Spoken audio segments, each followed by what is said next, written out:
নমস্কার বন্ধুরা, প্রেরণা বাংলা মোটিভেশন চ্যানেলের আজকের পর্বে সবাইকে আমন্ত্রণ। আপনাকে যখন কেউ পাত্তা দেয় না, আপনাকে দুর্বল ভাবে বা আপনি কোনো কথা বললে তাকে ওভারল্যাপ করে নিজের মতামত প্রতিষ্ঠা করার চেষ্টা করে, আর আপনি তখন ভাবেন আপনি তো কিছু নন, আপনি কেউ নন বা আপনি কিছুই জানেন না। তখন আপনি সকলের থেকে সরে একাকী মনটি খারাপ করে বসে থাকেন। এটা একদমই করবেন না। মন খারাপের দিন শেষ। সকলের সামনে আপনি মাথা উঁচু করে দাঁড়ান, নিজেকে গুরুত্বপূর্ণ করে তুলুন। আপনি সকলের খুব প্রিয় পাত্র হয়ে উঠবেন।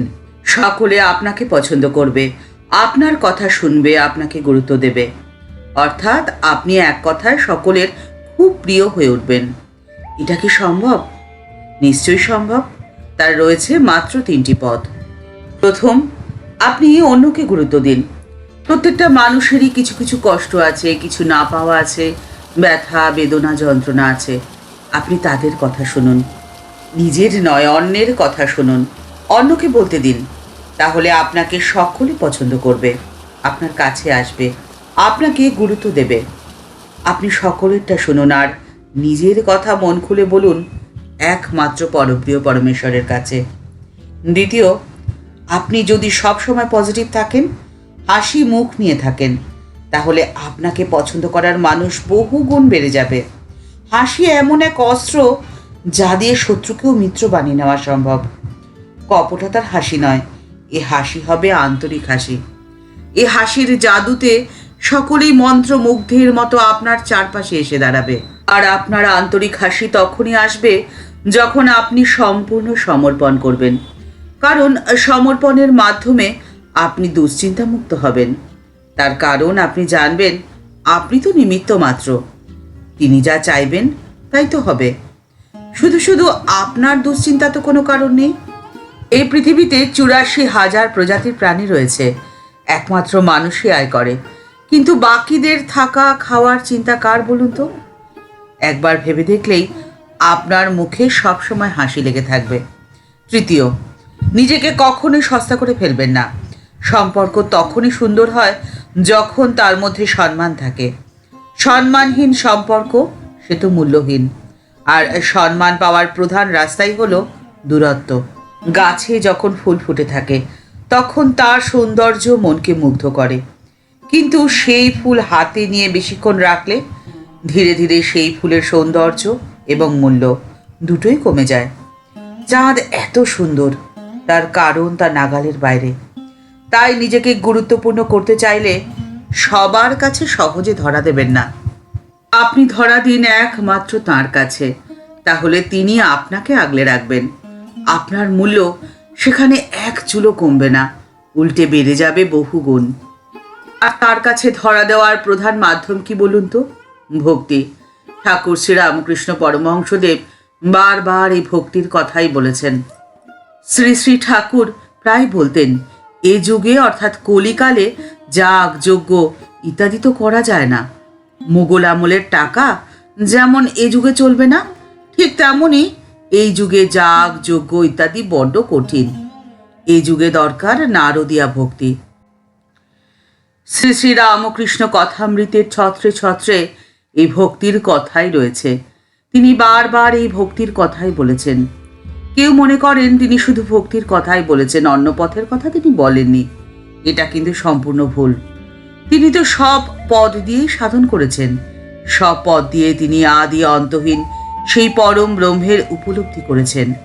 কিন্তু এই যুগের পক্ষে সবচেয়ে সহজ পথ হলো নারদীয়া ভক্তি। সে কথা তিনি তাই বারবার সকলের জন্য বলেছেন। কিন্তু এই নারদীয়া ভক্তি এটা কি? ভক্তি দু রকমের। প্রথম বিধিবাদীয় ভক্তি, আর দ্বিতীয় রাগানুগা ভক্তি। বিধিবাদীয় ভক্তি হচ্ছে বিধি অনুসারে এত জপ ধ্যান করতে হবে, এত পূজা করতে হবে ইত্যাদি ইত্যাদি। যেরকম বিধি রয়েছে সেরকমভাবেই পুজো অর্চনা ইত্যাদি করা। এটা ভালো, কিন্তু এ পথে বেশি দূর এগোতে পারা যায় না। প্রয়োজন ভালোবাসার। ঈশ্বরকে ভালোবাসতে হবে মন প্রাণ ঢেলে। এটি হলো নারদীয়া ভক্তি। নারদীয়া ভক্তিসূত্রে নারদ বলছেন, সা তস্মিন পরম প্রেম রূপা। একমাত্র ঈশ্বরের প্রতি পরম প্রেমকেই তো ভক্তি বলে। প্রেম অনেক দূরের। সংসারে তো আমরা অনেককেই ভালোবাসি, সংসারে তো কত কিছুই রয়েছে, আসক্তিও হয়। এ কিন্তু সেরকম নয়। মনে করতে হবে সব কিছুর পেছনেই তিনি রয়েছেন। তিনি আনন্দময়, অর্থাৎ সৎ চিৎ আনন্দ স্বরূপ। শাস্ত্র বলছেন রসবৈ স, তিনি রস স্বরূপ। তাকে পেলে জীবন আনন্দময় হয়ে যায়। সাধারণ সংসার জীবনে তো দুঃখ, কষ্ট, জ্বালা, যন্ত্রণা সবই রয়েছে, কিন্তু তা যেন কখনোই আমাদের অভিভূত না করে। এটি করতে গেলে ভালোবাসা দরকার। ঈশ্বরকে ভালোবাসতে হবে মন প্রাণ সবটুকু দিয়ে। ঠাকুরের অন্তরঙ্গ পার্ষদ স্বামী প্রেমানন্দজি বলছেন গুরুকরণ দরকার, গুরু ছাড়া সাধন ভজন হয় না। কিন্তু এও বলছেন তার থেকে বেশি দরকার ব্যাকুলতা। ব্যাকুলভাবে তাঁকে ডাকতে হবে। তিনি যে বড্ড আপনার লোক, এটা বোধ হওয়া খুব দরকার। আমরা ঠাকুরের জীবনে এরকম অনেক চরিত্র দেখি। যেমন গোপালের মা। গোপালের মা বিধবা ছিলেন, কিন্তু তিনি গোপালের ভক্ত। দিন রাত গোপালের নাম করেন। তারপরে তার এই উপলব্ধি হলো যে গোপাল তার সঙ্গ রাজি নয়, গোপাল তার সঙ্গে সঙ্গেই ঘুরছে। তিনি গোপালকে সঙ্গে নিয়ে দক্ষিণেশ্বরে এলেন। বলতে পারেন এরকম তো কিছু নেই, এ তো মনের কল্পনা। দর্শন শাস্ত্রে বলে কোনটা মনের কল্পনা নয় তা তো বলা বড্ড কঠিন, কিন্তু সেই উপলব্ধি তার হয়েছে। তিনি ঠাকুরের কাছে আসলেন এবং ঠাকুর তার জন্যে তার ভাবেই গোপাল হয়েছিলেন। এরকম অনেক অনেক ঘটনা আমরা বাস্তব জীবনেও দেখতে পাই। আর আপনার এই ভক্তি তো আপনার আন্তরিক শক্তি, আপনার অন্তরের প্রকৃত বল, যার জোরে আপনি হয়ে উঠবেন সকলের বড্ড প্রিয়, বড্ড কাছের, সকলের কাছে গুরুত্বপূর্ণ। ঠাকুর মা ও স্বামীজির চরণে প্রণাম জানিয়ে আজকের পর্ব এখানেই শেষ করছি। দেখা হচ্ছে পরের পর্বে। ভিডিওটি যদি ভালো লেগে থাকে তাহলে তা শেয়ার করার অনুরোধ করছি। আর এই চ্যানেলটি ভালোবেসে যারা এই পরিবারের সদস্য হয়ে গেছেন তাদের জানাই ভালোবাসা, শ্রদ্ধা ও প্রণাম। আর যারা এখনও এই চ্যানেলটি সাবস্ক্রাইব করেনি তাদের কাছে বিনীত অনুরোধ রইল চ্যানেলটি সাবস্ক্রাইব করে বেল বাটনটা ক্লিক করে দিয়ে অল বাটনটিতে ক্লিক করে দেওয়ার জন্য।